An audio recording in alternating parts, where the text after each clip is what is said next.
Introducing a new character isn't as easy as it sounds, and when it's done badly, figuring out how to salvage that character is almost impossible. Why? Well, let's just say soap fans aren't the most forgiving people on the planet when it comes to stuff like that. And yes, we're including ourselves in that particular critique. Which is why we were completely blown away when, while watching a recent episode of The Young and the Restless, it struck us how much we like Audra. As character introductions go, Audra's was downright awful.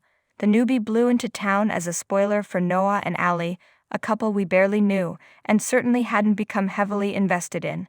It was hinted that maybe Audra, who claimed to have had a miscarriage, was lying, and that she'd suddenly spring a secret child on Noah. For a while, we even speculated that perhaps Maria and Tessa would wind up unwittingly adopting Noah's child, a situation absolutely nobody wanted, by the way.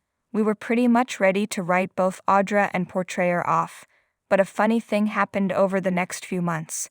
Right before our eyes, Audra went and became one of the best characters on the canvas. Sure, we didn't really understand her deal with Nate, although it did ultimately land her in the proverbial catbird seat. But before long, she developed a deliciously delightful habit of slinking into a scene, and with a few well-placed twists of her barely concealed knife, making it 1,000 times more interesting. Better still, Silver has revealed herself to be the kind of actress we can't look away from. It's not simply the way she delivers her lines, but the way in which she has Audra react to what other people say. Audra's recent conversations with a tipsy Tucker were a masterclass in subtle playfulness. The cast of All My Children, then and now. Then Audra went and hooked up with Kyle. From the moment their alter egos began flirting at the jazz club, Michael Mueller and Silver gave the pairing the kind of on-screen chemistry that causes TV screens to melt. The fact that it's pushing all of Summer's buttons is something of a bonus, given that the slow but steady destruction of Skyle has been intriguing to watch. So what comes next? Well, it seems pretty natural to assume that Audra might soon find herself carrying an Abbott hair.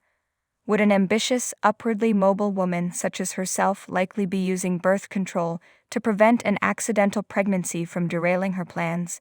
Possibly, but she might also tell herself that in today's world, a woman can have it all, including the baby of a guy who shares her ambitions and ties her to one of the most powerful families in town.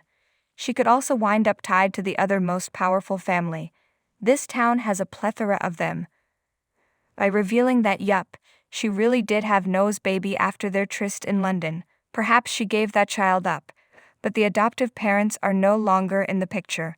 Of course, the real probably with this story would be that the biggest drama it would create is trouble for Noah and Allie, whom we have very little investment in and aren't even on the canvas at the moment. Either way, a baby, be it from the past or about to shake up the present, would definitely put Audra in the driver's seat, and clearly that's exactly where she wants to be, by any means necessary.